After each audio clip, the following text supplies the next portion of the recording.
Good evening and welcome to Roosevelt House, the former home of Franklin and Eleanor Roosevelt. My name is Jessica Neuwirth and I'm the Rita E. Hauser Director of the Human Rights Program here. We're very honored this evening to be hosting this screening of Ghost Mountain, the second killing fields of Cambodia, to commemorate Asian American and Pacific Islander Heritage Month. I want to thank Network 2020 for bringing this film to us, as well as Hunter's Asian American Studies Program and Center and History Department for their co-sponsorship of this event. And of course, I'd like to thank James Taing and Virginia Dean for making the film.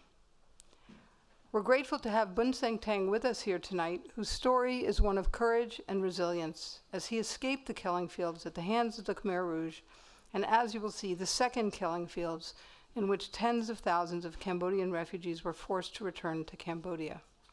It is an untold and painful history that must be remembered so that it is not repeated. And it is fitting for us to be in the home of Eleanor Roosevelt, who tirelessly championed the cause of refugees during World War II. Today, conflict continues in countries around the world: Afghanistan, Sudan, Ukraine, Myanmar, Syria. There are over 30 million refugees in the world, which makes this film all the more important. It reminds us that there are millions of untold stories, like Bunseng's, of people who are forced to abandon their homes and face uncertain, often dangerous fates as they seek refuge elsewhere. It also teaches us what happens when governments fail to recognize and protect the human rights of refugees, and it highlights the role that humanitarian aid organizations play in responding to these crises. It's a pleasure to introduce James Taing, the co-director and producer of Ghost Mountain, who will say a few words before the film. We really want to thank him for sharing his father's story, and we also want to thank our distinguished panelists whom you will hear from following the screening. Bunseng Taing, the protagonist of Ghost Mountain; Dr. Kyung-wha Kang, by Zoom, former UN Deputy High Commissioner for Human Rights; Madlin Sadler, Chief Operating Officer of the International Rescue Committee; and Courtney Doggart, President of Network 2020, who will moderate the discussion following the film. For those of you who are with us online, you should have received or are about to receive a link to the film in the chat, so please view the film that you get from the link and meet us back here on Zoom at around 6:45 for the panel discussion. James, thank you again for your partnership in this event. Thank you so much, Jessica, for having us here in the company at the Roosevelt House. So I'd like to give you guys a round of applause in the honor of showing our film here. We can as well. I'd also like to thank Network 2020 and Courtney, who heads by Courtney Doggart. She really helped coordinate this and bring us all together. She really saw our film and saw the value of sharing with you guys. So we're deeply, deeply grateful and honored. So please, as well.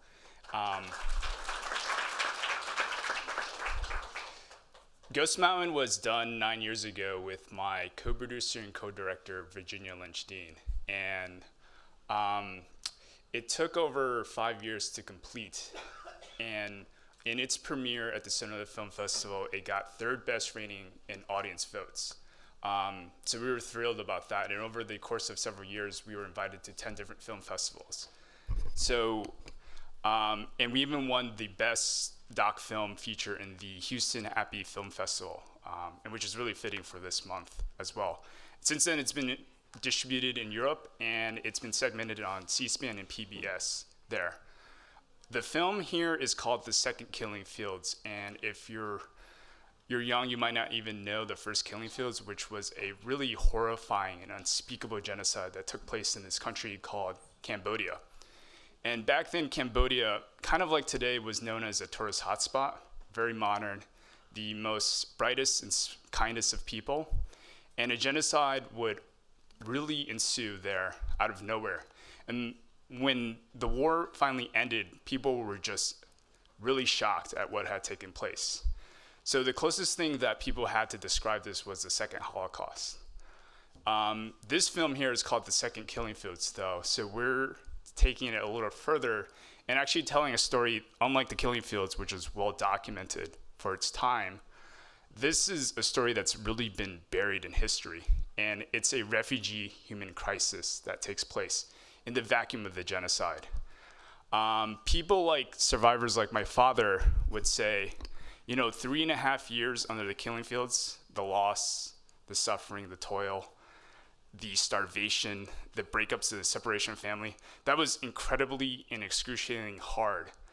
But the just mere 2 weeks at this atrocity at this place called Pravi here, where this refugee crisis took place, there is no words that are comprehensible to anything.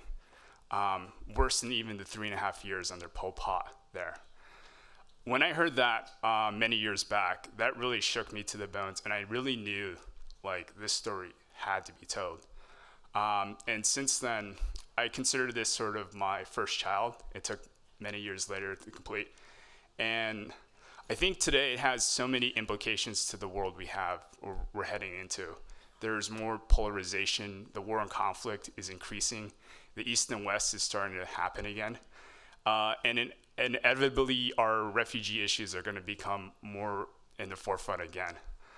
The last thing I think thematically I've always wanted to leave the audience with and you guys is really an inspirational story.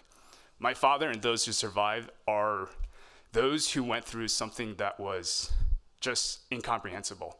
And the odds were impossible, and they survived. So I think I'd like for everyone really just to take that as encouragement where everyone is in their lives, that all you need is really hope and that light in there to really overcome and really surmount any sort of challenge that confronts you. So I hope you guys enjoy the watch here, and we'll have again as a panel discussion here led by Courtney, and you guys can offer any questions you have there. So we're thankful again for our first film screening here in New York City. It's quite an honor to do this with you all. So thank you.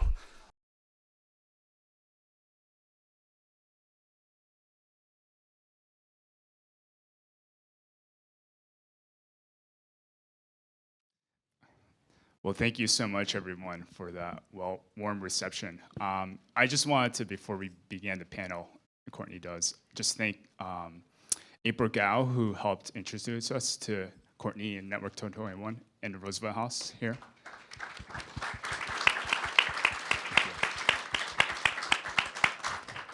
And for sure, I want to recognize Virginia Lynch-Dean again, the co-producer and co-director.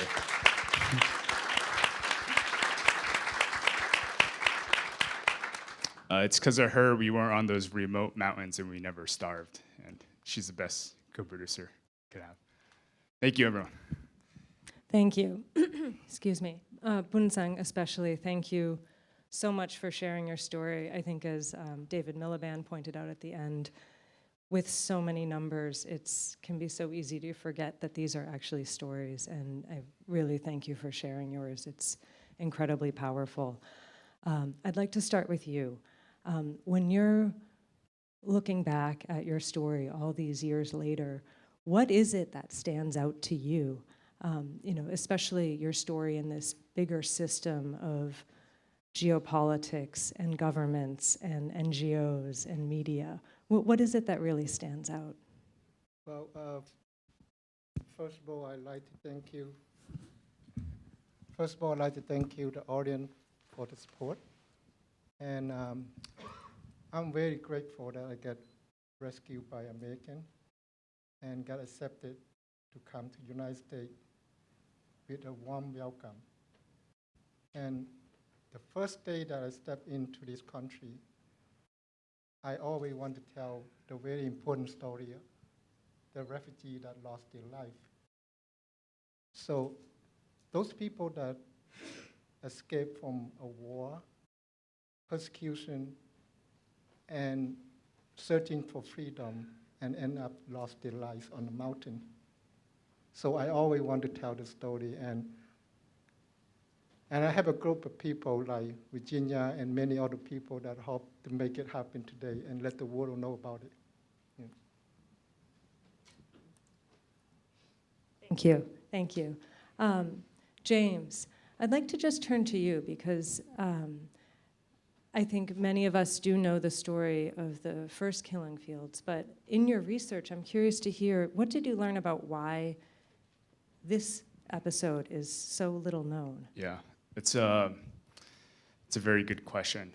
I think that you have a bit of several factors. You had, this event was probably the peak of how bad the refugee crisis became.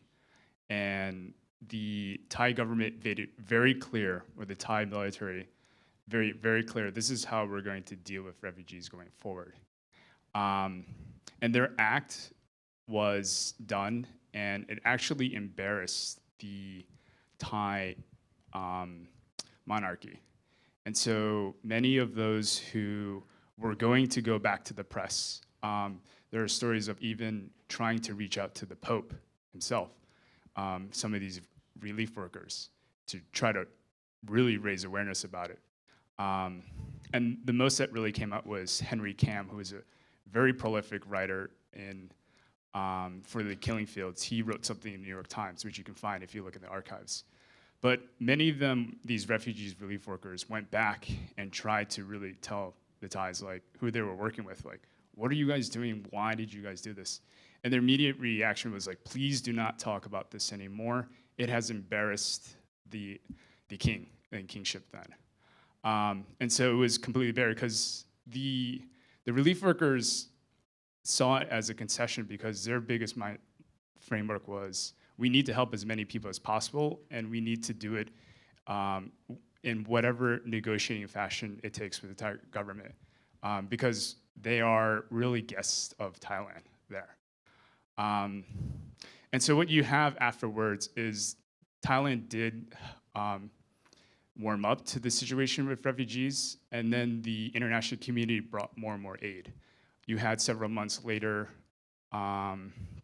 Rosalind Carter, she makes her visit in November of that year, which gets a lot of press there. So that sort of quelled a lot of the anxiety and the worries and the concerns that the Thai military had, which in most part had acted in a rogue manner.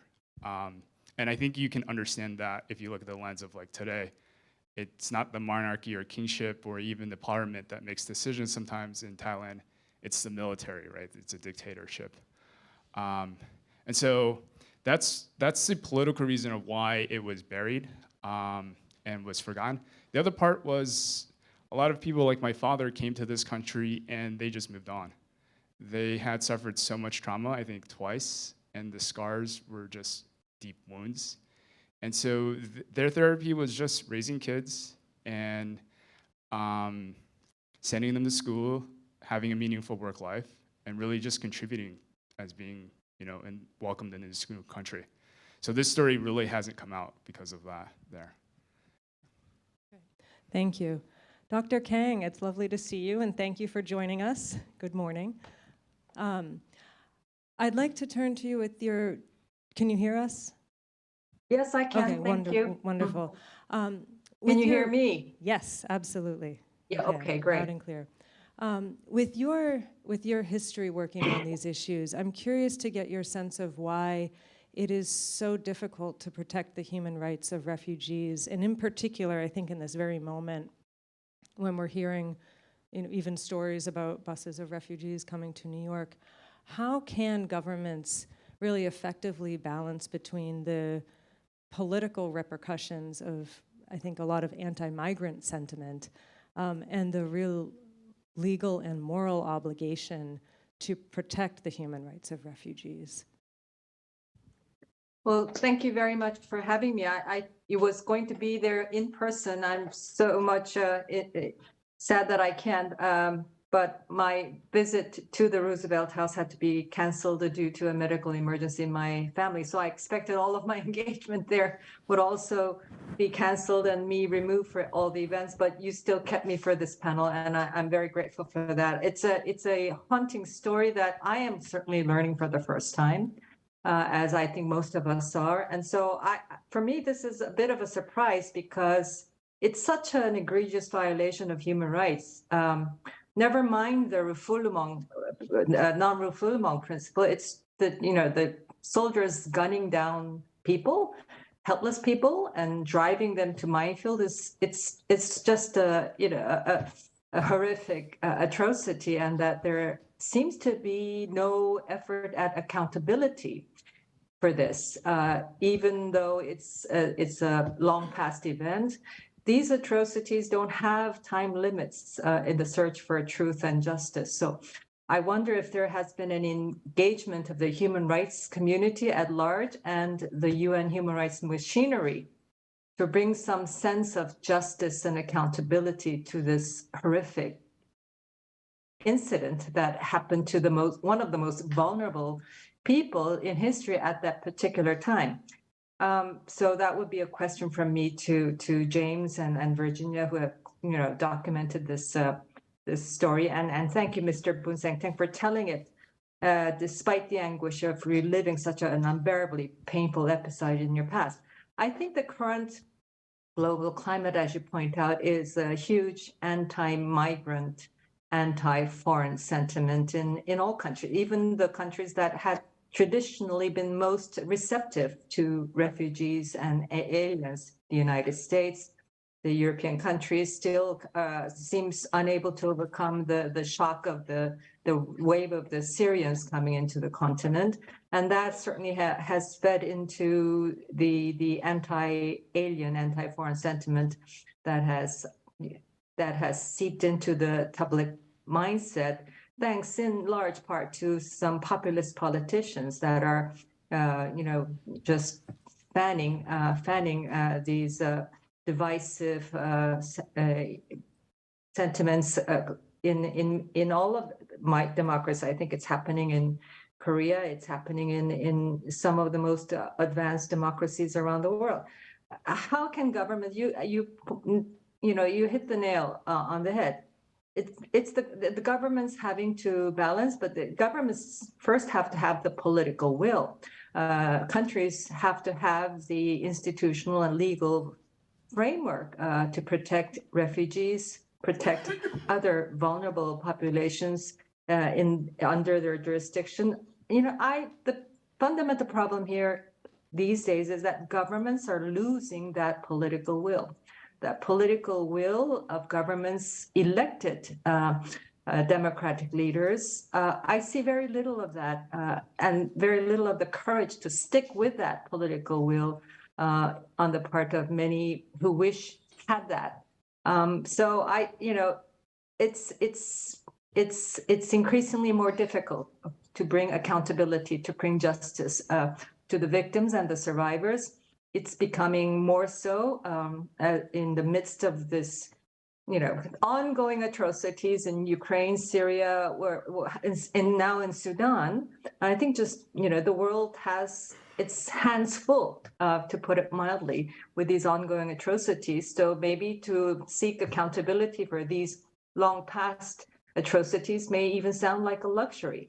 But still, I believe that at every opportunity we have to make that step, to the first step, second step, as baby steps, if they have to be, to seek justice and accountability. And I think that's the only way that we can fully restore the violated dignity, the body and the spirit of the victims and the survivors. This, I think, is a good incident. I don't know if this was brought to the attention of some of the UN human rights machinery. While I was in Geneva with OHCHR for 6.5 years, I didn't hear about anything about this, even though we have an office in Cambodia and in Bangkok. And I can see how the Thai authorities and the Cambodian authorities, who by then had the responsibility to protect their own people within their borders, would have had very little political will to deal with this. And maybe that's still the situation. But still, and perhaps even more so because the political will on the part of the governments are being being shallowed and even hollowed out at this point, that those committed to the victims and the survivors have to find every avenue, every way to pursue the sense of justice and accountability. Thank you. Thank you. A wonderful answer. And James, I think you have James and Bunseng, I think you have a new remit now. As Dr. Kang put, Madlin, the world really has its hands full right now. How do organizations like the International Rescue Committee evolve to really be able to take on the scale of what the world is seeing right now? I wish I had a more positive answer than the one I'm going to give, which is we have evolved. The humanitarian response to crises like this, I think, have evolved hugely. But the resources are shrinking, and the number of crises that we're dealing with are growing. So I joined. It was so lovely to see Bob DeVecchi in that documentary, and then to see my current boss, David Miliband, speaking at the end there, because it's a sort of an arc of the history of International Rescue Committee just there. And I joined the IRC 10 years ago. 10 years ago, there were 50 million refugees. Now there are over 100 million refugees.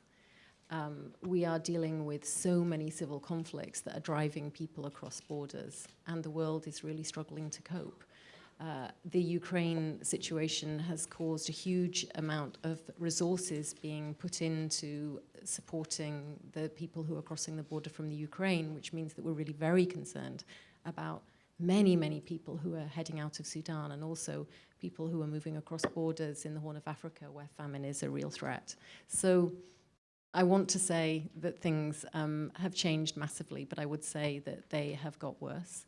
I'd also say, I think what's the hardest thing for me to watch, and took such courage for you to tell your story and for you to draw it out of your father in that beautiful way. So impressed and so touched by it. And I think haunting is absolutely the right way to think about this.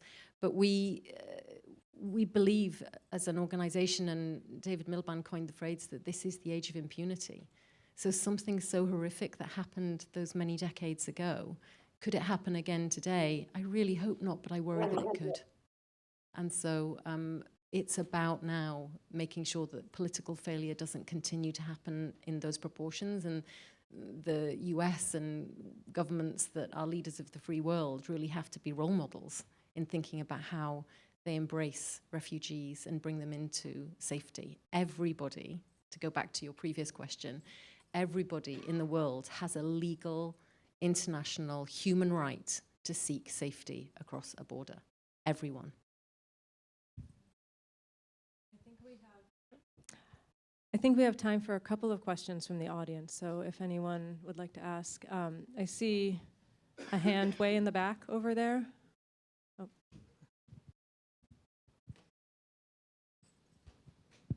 Thank you very much. Sound or not? I wanted to know if this episode on Ghost Mountain is a unique situation, or were there many, quote, Ghost Mountain events all along the Cambodian-Thai border where the Army was shoving them back over to the border through all these minefields that apparently seem to run all along the border?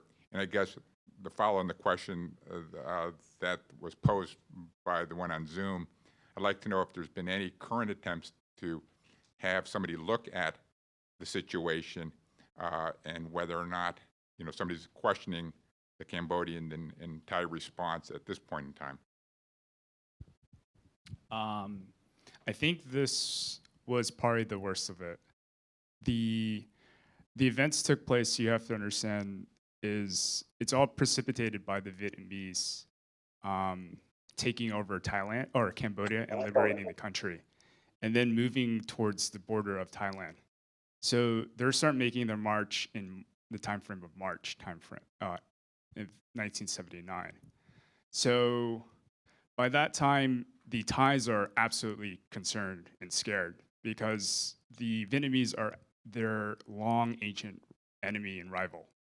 And they've seen communism move from Laos through North Vietnam, South Vietnam, Cambodia. And so in their mind, it's like the domino effect is the widespread theory back then, right? And so with that, by May, June, those landmines were actually placed there by the Vietnamese because they had just taken over that territory. A bit of background history, that area called Pravi here was the Khmer Rouge headquarters. So that mountain was where Timok, brother number 3, who actually deployed the mass murder across the country, he used that as his vacation house there. And so it was a stronghold.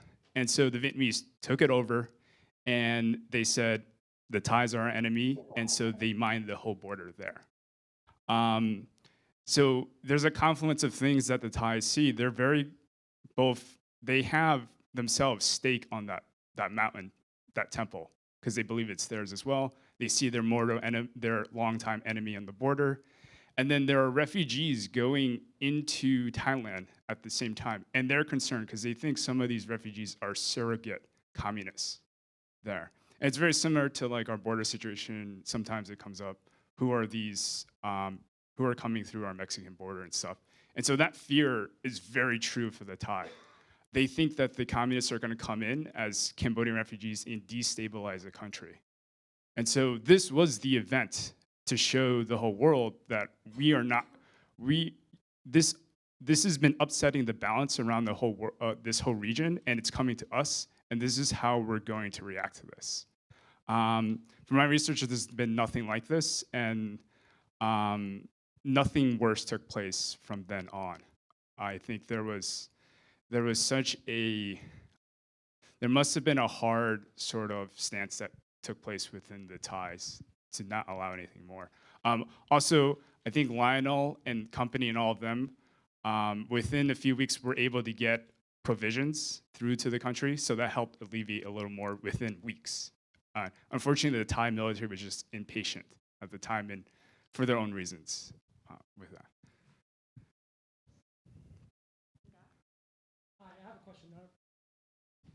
Thank you. This is the first time I've ever heard of this incident. But my question is that when you were refugees and the Vietnamese already had taken Phnom Penh, was there any thought of going to Phnom Penh instead of going to Thailand? Was it based on ideological basis that we were worried about the communists, or was it a situation where it was not technically feasible because of the Khmer Rouge was still in the area? Was that an option to head towards the capital as opposed to the Thai border? And was there any rationale behind the Thais' attack on the camp itself? Was there reasoning behind the attack? For your second question, the sending the refugees back, right? I will answer that, and then I'll have my father answer the next one. It's really to make a statement to the world or the international community that we don't have the resources to take care of these refugees. And this is how strongly we feel about this, even if it means responding violently and sending them off this mountain. Your question also arises, there was an ulterior motive, which is to show that Vietnamese, we're really scary-minded people. Don't come mess with us, even though you're our enemy here. This is what we do to people who come into our country. So it's both directed at the international community, Lionel and them, really trying to get to Jimmy Carter and folks at the around. But really, it was also to say something to the Vietnamese who are just right across the border there. I believe that right before they were going to send refugees, from my research, they had megaphones telling the Vietnamese, we are sending them over right now from the bus. So there was forward notice given to the Vietnamese. Now you may ask, I answer a question that maybe everyone's thinking, how did people like my father get out? A lot of the Vietnamese actually saw how terrible this was, and they demined a route for a lot of these refugees. The Vietnamese, in our record, American history, are seen differently, but when they liberated Cambodia, they were part of the best occupants of that country. And Lionel says himself they could have won a Nobel Peace Prize for how good they were. And they really helped save a lot of these refugees then. There. So the question he asked was, why didn't you stay in Cambodia? And why'd you go to Thailand? That's a good question, because when the Vietnamese liberated Cambodia, a lot of people would say invaded Cambodia. For me, I would say liberated Cambodia, because I was in the concentrate camp. Without the Vietnamese liberated in Cambodia, I wouldn't be alive today. So would I want to stay in Cambodia? Because Vietnamese is also a communist. So I don't know, is communist, would I trust them? No. So that's why we have to flee. I just wanted to follow up on the second part of the first question about accountability. And this is something that you brought up, Dr. Kang, and I'm curious to hear from you and Madlin, just in the few moments we have remaining. Do you think you know, how do you think additional accountability might help, and what mechanisms would there be to do that? You know, what steps would you want to see taken next in order to send that message to the world that we really do need to take these situations seriously?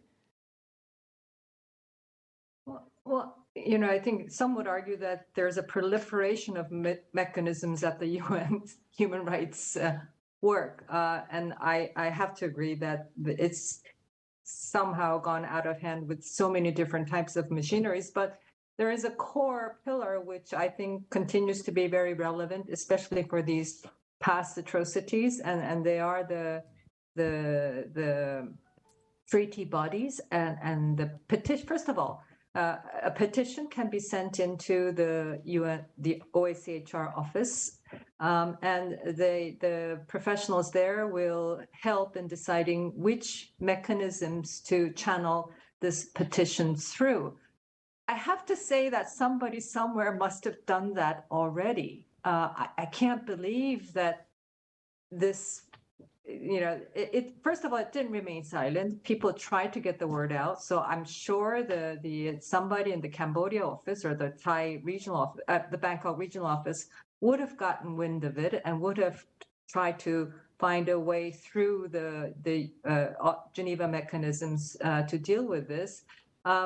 So maybe it didn't go very far, but I would still go back and see what can be done. I think in some ways, the political will about refugees and migrants and aliens have gone in the opposite, is still going in the opposite direction. But on the other hand, there are human rights experts whose mandate is to deal with these issues.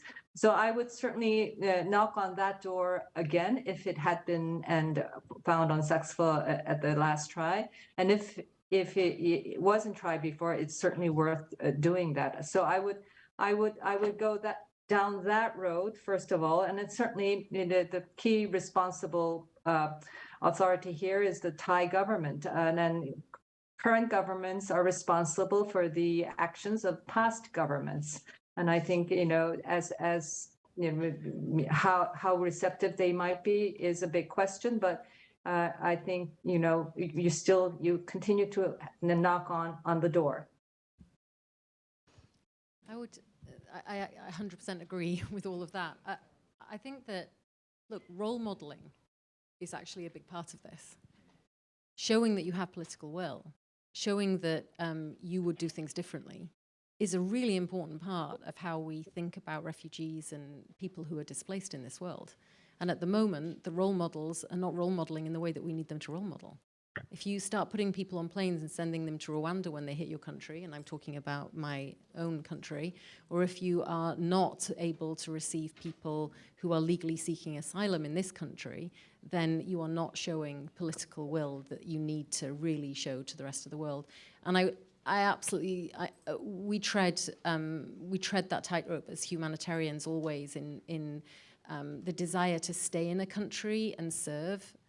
So I was in Afghanistan in January and contending with a de facto Taliban government that are saying you can't have women working for you in your organizations anymore, and saying, well, you know, do we stay on that basis? Because we're humanitarians and we have to find a way to stay and to square the circle of continuing to employ women, and we have to negotiate with the Taliban.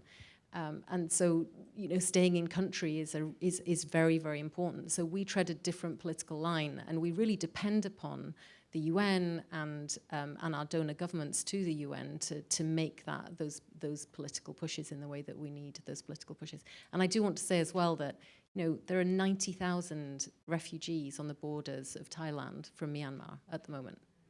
90,000 in 9 camps. These countries that are receiving large populations of refugees also really need the support of the rest of the world in order to make them get in the right place. And these are not refugees who want to go back.